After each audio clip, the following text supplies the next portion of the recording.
is CNN Breaking News. All right, good. Just ahead, the Russia investigation. One of President Trump's close campaign allies, the governor of New Jersey, Chris Christie, is now speaking out rather bluntly, saying Jared Kushner, a senior Trump advisor and his son-in-law, deserves to be under scrutiny given his role in the transition. That and more when we come back. The president's son, Donald Trump Jr., believes the Russia investigation is actually part of a government conspiracy to block his father's agenda. Listen to this. You know, my father talked about a rigged system throughout the campaign, and people are, oh, what are you talking about? But it is. And you're seeing it. There is, and there are, people at the highest levels of government that don't want to let America be America. They don't want to let the little guy have a voice. Donald Trump Jr. made those comments at a conservative right-wing student activist event in Florida. It came on the same day Andrew McCabe, the deputy director of the FBI, was grilled by members of the House Intelligence Committee during a closed-door session. The interview comes as Republicans call for McCabe, at least some Republicans, to be fired. They claim he has conflicts of interest because his wife in Virginia formerly ran for political office as a Democrat. Let's get some perspective. Joining us, our CNN politics reporter and editor-at-large Chris Cillizza, and our chief national security correspondent Jim Sciutto has been covering all of this. When you heard Donald Trump Jr., Jim, say what he said, is it all that difference than what we've heard the president say about a hoax, a witch hunt, and all of that? Well, it's part of a disturbing trend, right? I mean, certainly the Trump administration and the Republicans, or some Republicans today, aren't the first to say that a government institution or investigation is not fair, right? I mean, just go back to the Clinton days, or go back to, that's Bill Clinton, but Hillary Clinton with the FBI. I mean, they felt horribly done by the FBI. What's different about this is just a broader, more insidious accusation about the nature of our government, that there are people at the highest levels, he says, you know, this is about this deep state's conspiracy, which is an idea that in previous years you might expect to live only in the alt-right websites of the world, but now it's come forth. You have the president's son there. The president has said the same thing about multiple institutions. The president said the intelligence community is behaving like Nazis. The FBI here is, you know, part of the deep state, and that is insidious. These are institutions that are part of our system, and I can tell you, having, you know, dealing every day with people inside each of these institutions, hardworking people who dedicate their lives to government, and they are civil servants who do so for multiple administrations of different parties. It's upsetting and concerning from that. You know, the words, there are people at the highest levels of government that don't want to let America be America. Yep. That's Donald Trump Jr. Yeah, I mean, look, the literal translation of that is there are people who are rooting against, you know, there are people who are working actively to undermine America and American values. Who in America? Right. Now, I don't know, my guess is he doesn't know the sort of impact of words like that, Don Jr. He's speaking in front of a friendly audience. He kind of, you know, talks, and that's what he winds up saying. But it is, to Jim's point, part of sort of this broader embrace of conspiracy theory that Donald Trump Sr. has shown a willingness to do from the second he was a candidate, right? I saw thousands or hundreds of Muslims celebrating on New Jersey rooftops on 9/11. No proof that that's true. Maybe Ted Cruz's father was involved in the assassination of JFK. No proof that that's true. Birth certificate. Right. How could I forget the origin of the candidacy, the Obama not being born in the country? So it's the problem here is it's not Donald Trump or Donald Trump Jr. saying this is either the president or the eldest son of the president saying these things, which I think Jim makes a good point. This used to be the stuff that would be in the fever swamps of the far right, and also the far left had their own conspiracy theories. But the president has mainlined these things. He has taken them into the mainstream and said, I'm not saying this is true, but I'm not saying it's, you know, but simply by airing it, it gives it a level of credibility. The New Jersey governor, Chris Christie, Jim, he's been pretty loyal to the president, but he is defending the special counsel, Robert Kushner, the president's son-in-law, senior advisor. Listen to this.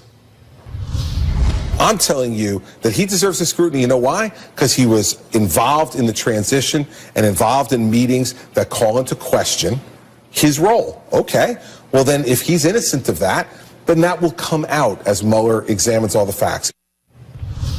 It's a pretty startling statement coming from a Republican supporter of the president. It is, and keep in mind, he's not the only Republican who has said and shown that they believe these investigations have merit. Look at Richard Burr, the Republican chairman of the Senate Intelligence Committee. He has said repeatedly that these are open questions about the involvement not just of Kushner, but whether there could be evidence. It has not been established there is not of collusion, cooperation, etc.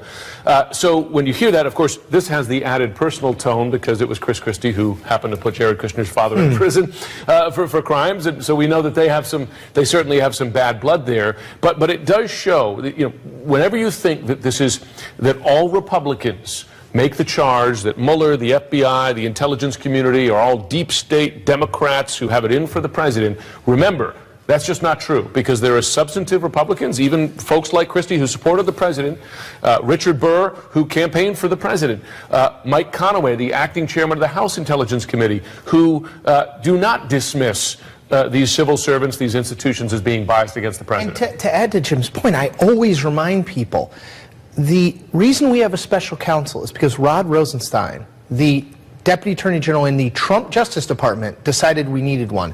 Bob Mueller was appointed FBI director by George W. Bush. I mean, the idea that Nancy Pelosi and Chuck Schumer are behind the scenes orchestrating this it's simply not borne out on facts we can all agree on. This is the Trump Justice Department, not the Clinton Justice Department or the Obama Justice Department. Chris and Jim, guys, thanks very much. Good analysis as always. Just over an hour or so from now, President Trump will be joined by congressional Republicans for a tax bill passage event over at the White House. We'll have live coverage of that. Comes as a new CNN poll shows the bill is very unpopular with the American public. So might it cost the GOP at the ballot box in November? Our panelists standing by.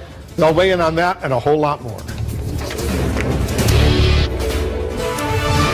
We're showing you some live pictures coming in from Capitol Hill where Republican members of Congress, they're loading onto buses. They're getting ready to drive down Pennsylvania Avenue over to the White House. On the right side, a live shot of the White House in just under 2 hours, I should point out. That's where they'll be celebrating passing tax reform legislation with President Trump. I should say in about an hour and 15 minutes to be precise, 3 p.m. Eastern. That's when the ceremony over at the White House is scheduled to begin. Sometimes they run a few minutes late. We'll have live coverage of that. Of course, coming up, this legislation now passed by the Senate and the House is the first major legislative victory for President Trump. House Speaker Paul Ryan, so proud of the accomplishment that he posted this video online. It shows him talking about passing tax reform throughout the years, going back all the way to the 90s. But today, at what could be the pinnacle of his time in office, this is what he said when he was asked about his future, his personal future in the House of Representatives. Well, I'm not going anywhere anytime soon. I'm so focused on getting our agenda done.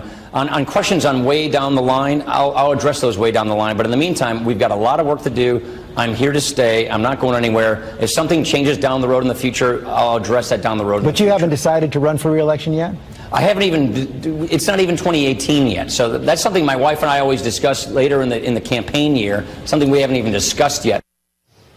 All right, well, let's discuss it amongst ourselves. Joining us, our CNN congressional reporter Lauren Fox, CNN politics senior writer Juana Summers, and CNN political director David Chalian. What's your reaction to those precise words the speaker used? They were precise because they had no actual information in them.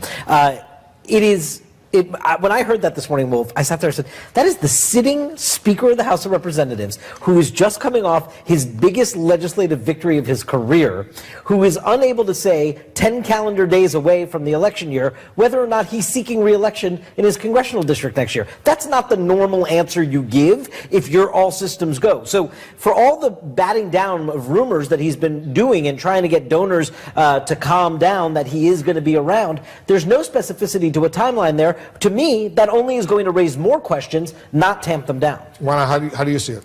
Well, so, Wolf, I covered Paul Ryan when he was running on the ticket with Mitt Romney back in 2012. And one thing that I think that's really important he said there, he said he hadn't even talked to his wife yet. If you know Paul Ryan well, one thing you know is that he's a family man. He has 3 young kids who are about to be teenagers. He's very close to his wife. They're a very tight-knit crew. So I do think there's some truth to that these are conversations that are probably going on at home. The other thing that I think you need to know about Paul Ryan here and our viewers should know is that he's a policy guy. I don't frankly think he has a lot of appetite for some of the bickering that goes back and forth between segments of his own party in the House. This This is a crowning achievement for him. This is something he's wanted, as you saw from that video, for years and years. Now he has it. Now, I can understand how he'd certainly be having some soul searching, but to David's point, the answer that he gave today is not going to quiet any of the chatter around what he plans to do. Well, it's been 30 years plus in the making, Lauren, this major tax reform, tax cuts that the president is about to sign into law. The Republicans are thrilled right now, but should they be politically thrilled, because the polls show not so popular? Well, that's right. And this was something that Majority Leader Mitch McConnell had to address last night at his press conference when they're kind of celebrating their big win. He said, look, I look forward to going out and selling this to the American people.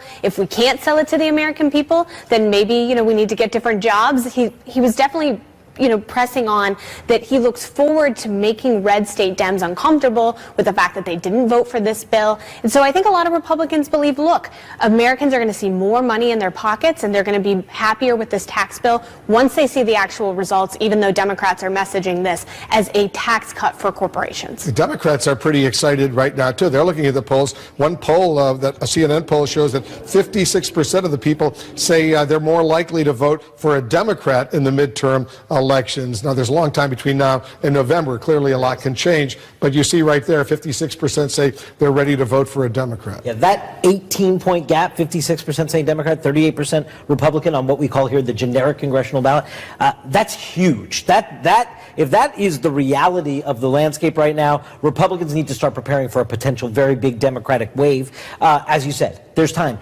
This is matching a lot of what we're seeing also, though, on the ground in elections. New Jersey, Virginia, even House races this year where the Democrats came up short and didn't win, their enthusiasm and their turnout were much higher than they had been in the past. They've got a 20-point advantage in our poll, Wolf, among those who say they are very or extremely enthusiastic about voting next year. This is something Republicans are hoping this very bill is going to start energizing their base. But Juana, what happens if the economy continues to hum along very nicely, 3% growth, maybe even more, unemployment, record lows, stock market, record highs, and middle-class families, starting in February, they see their paychecks and they're getting a few $100s, a little bit more money in the course because of the result of this tax cut. That could help the Republicans. It could. That's something that remains to be seen. But again, the head of the Republican Party, the person at the top of the ticket is Donald Trump. And while you've seen the economy continue to come along, well, now he has this victory in terms of taxes, his favorability has not risen as those things have happened. So I think it remains to be seen, because at the end of the day, the president is the leader of that party. Can Republicans, while they still have a very unpopular president, ride that wave in 2018? I'm just not sure. Lauren, you cover Congress for us. They're going to get this temporary spending bill passed by the end of this week so the government does not shut down? Well, that's the major question right now. And we saw Senator Susan Collins, who had argued that part of her vote on the tax bill was going to be making sure she got these Obamacare stabilization bills. She said she is comfortable with the fact that that won't happen at the end of the year. That was one of those key sticking points between House Republicans and Senate Republicans. House Republicans said, we're not willing to be jammed with that at the end of the year. So I think that is progress moving forward, but stay tuned. We still have about 2 days left. It would be a very short-term continuing resolution until January or so, just to keep the government going. Just to keep it going where it is now, because they have all of these outstanding issues that they still need to resolve, and they realize they're not going to resolve it if they want to get home for Christmas. What's happening, the latest, Juana, with the Dreamers, the DACA, because Jeff Flake, among others, voted for this tax cut because he was assured, yes, these 800,000 or so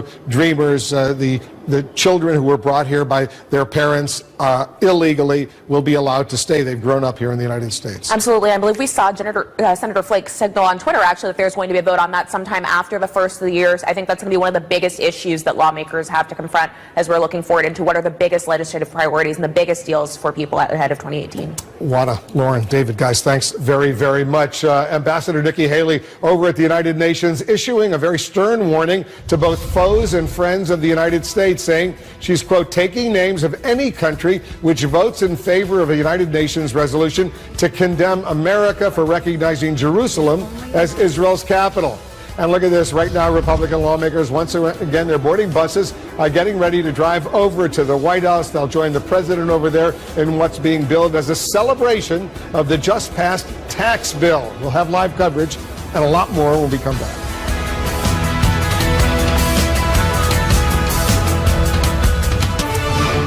Once again, members of Congress, Republicans in this particular case, they're getting ready to board these buses that'll take them to the White House for this ceremony celebrating the passage of the tax reform legislation with the president. That's coming up in an hour or so. We'll have live coverage of that. In the meantime, there's other news we're following. The U.S. ambassador to the United Nations, Nikki Haley, has issued a stern warning to her UN counterparts. It comes ahead of a UN General Assembly vote to reject President Trump's recognition of Jerusalem as Israel's capital and to move the U.S. Embassy from Tel Aviv to Jerusalem. She tweeted this, at the UN, we're always asked to do more and give more. So when we make a decision at the will of the American people about where to locate our embassy, we don't expect those we've helped to target us.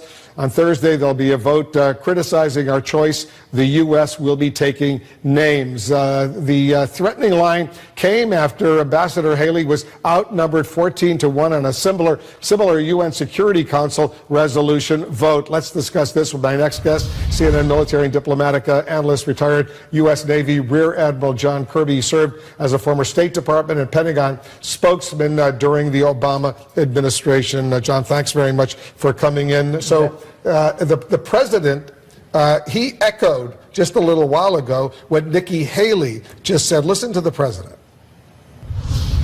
I like the message that Nikki sent yesterday at the United Nations for all of these nations that take our money and then they vote against us at the Security Council, or they vote against us potentially at the Assembly.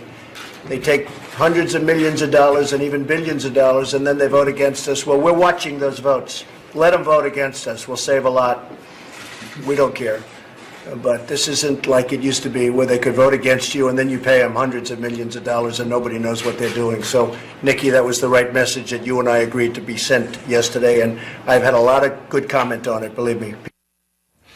It sounds like the president is going to be watching, U.S. foreign aid recipients, let's say close friends of the United States, whether Jordan or Egypt or other Arab countries or Muslim countries that receive significant U.S. foreign aid. And he's at least threatening, you know what?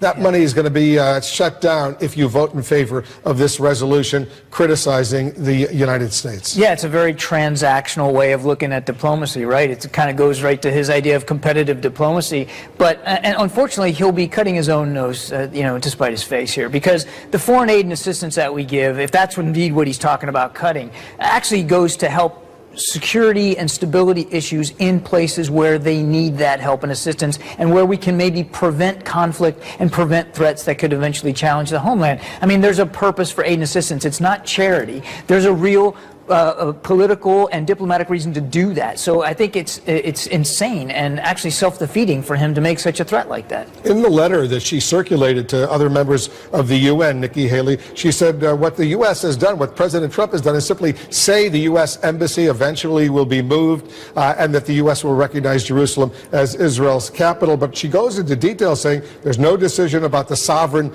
borders of Jerusalem. There's no impact on the holy sites. Status quo will continue. The president, she writes, clearly voiced support for a two-state solution, Israel, a new state of Palestine. She went at length to say, you know what, you guys are overreacting. Well, they want their cake and eat it too, Wolf. I mean, yes, it's true that his declaration didn't talk about specific boundaries and final resolutions about that, which has always been the discussion about the fact that the status of Jerusalem would be an outcome of negotiations between